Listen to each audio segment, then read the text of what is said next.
We are two Brits who have lived in the United States for a number of years, and I think it's fair to say that we've retained our British accents, and Americans in general love to hear us talk, which is lovely for us. Yes, we certainly don't get that reaction back in England. No.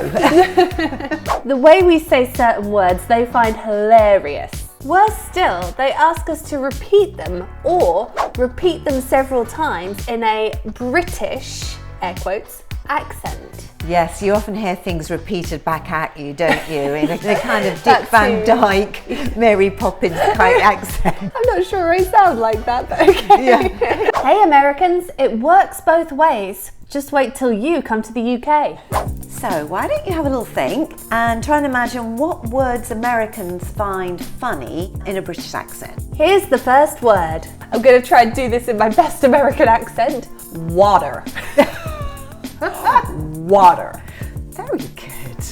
And I would say in the UK, water. Sometimes they just don't understand you. No, we always have to say water over here because seriously, you can't get water by saying water. No, it's absolutely unbelievable. Yeah. I remember my husband and I used to go into this little sandwich place and I saw the lady's face drop every time I come in because bless her, she just couldn't understand a word I said. I remember having this back and forth exchange with her, and the more you try and pronounce it, the harder it is because you overpronounce the T sound, don't you? Water. Blank expression.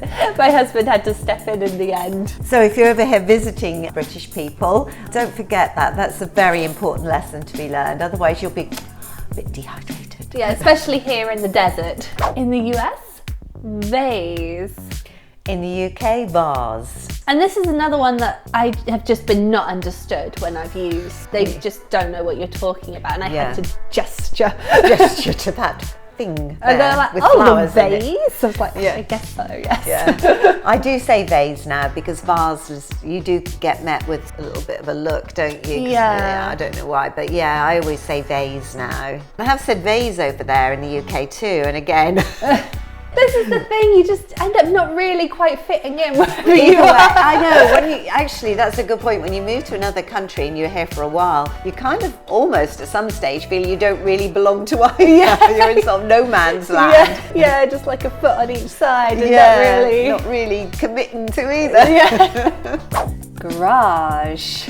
Garage. So the American version sounds much nicer, doesn't it really? Garage. Oh yeah, it's lovely to say garage. Garage. Garage.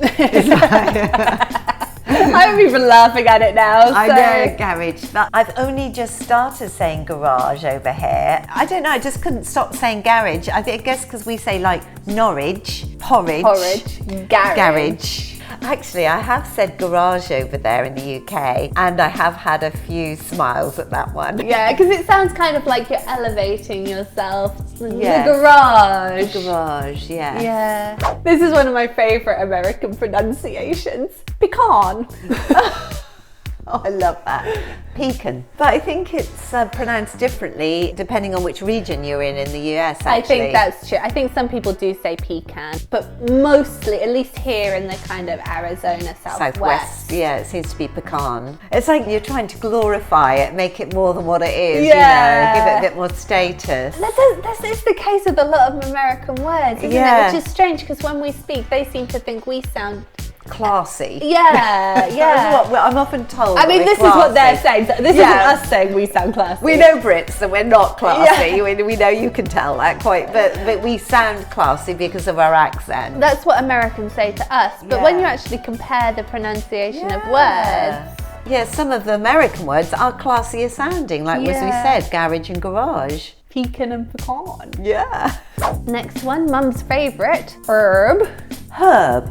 Oh gosh, that was sharp. Get that sharp H out there. Yeah.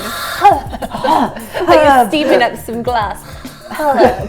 I think herb was like the French pronunciation. Yeah, it comes from the French. Probably we are wrong actually on this occasion, though we never admit it because we are British and we don't admit these things. But what I find interesting is words like herbivore, herbaceous. Yes. Those words are pronounced with the H out here. And I guess Herbert. because they don't come from the French, I don't know. Yeah, maybe, yes. I never say herb. No. Yeah, if I'm asking for herbal tea, I would say herbal tea or some herbs from the garden.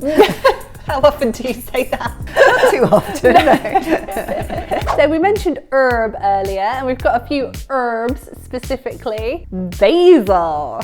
Basil. Yeah, my granddad's name's Basil, so Yeah. that's a hard one to change. We sometimes call him Basil for a laugh, don't we? I guess why I don't, because he's granddad, Because but when you we do. went over to the States years ago, all the American people called him Basil, and we found it hilarious. So sometimes we do refer to him as Basil just as a joke. Usually he's just called Baz. But then you wouldn't say, oh, Basil Fawlty, would you? Oh, Sybil no. wouldn't go, Basil? Or basil brush. Basil brush. The Americans are going, what? Who, what? Again, this is what I find hard to say. Oregano. Oregano. Yeah. I think oregano sounds nicer. It sounds so much nicer. Oregano. Actually, they do, like for exit, they say exit. They use a G sound for an X. Yeah, like on the sat nav when you're driving, it'll go, take exit 44 or whatever. Aluminum. Aluminium. And this is one that's actually spelt differently in Britain. Yeah. So that's why you get that extra syllable. They find it funny if you say aluminium. Oh, hilarious. Yeah. If I'm asking for foil, I would just say foil. Yeah. And not do the first word at all. Yeah. Or mention the word silver, but I don't even think they call it silver foil. No, I don't think they do. No, just foil. I think I'm correct in saying that originally aluminum was the pronunciation in both countries. Yes. And then the British changed it to sound like other similar words. Yeah, I think that's right. I think that's right, yeah. If it's wrong, we'll put a little note. Disclaimer coming Yeah, up. disclaimer on the screen. Nougat. Nougat. I think the British say it like the French say it. Yeah. Nougat. But Americans kind of add that sort of T sound at the end. Yeah, it's so interesting, like why, like with herb, Americans keep the French pronunciation, Yeah. but with nougat, we keep the French pronunciation, and it's just like there's no standard, you know? Yeah, I know, yeah. It's whatever we feel like. I've even heard Americans call it nugget by mistake. Like as in a golden nugget, you know? Yeah. Yeah. Nugget. Oh, that's lovely. Like that chicken nugget. nuggets. Yeah, like chicken nuggets. Yeah, when you're talking about that sort of, it's a funny sort of stuff, isn't it? Really, stuff. The next word is in American English, vitamin. And in the UK, it's vitamin. And then again, very clear pronunciation on the T sound. Yeah, hit that T hard, Yes. vitamin. One of my first jobs though when I came over here was working in in CVS pharmacy. So I had to say the word vitamin quite a few times, and it took me ages to get the hang of it. I'd start a vitamin. I mean, even now, vitamin. It's hard to say, isn't it? It is hard to say, yeah, especially because it's not very phonetic looking according to the word. because there is a T in it. Like water, really. Yeah, exactly. And we do struggle with that, don't we? We do, yeah. Are there any blatant words that we've missed? Please let us know. Thank you so much for watching. If you've enjoyed this video, then please give us a big thumbs up and maybe hit subscribe to see more of our videos on YouTube.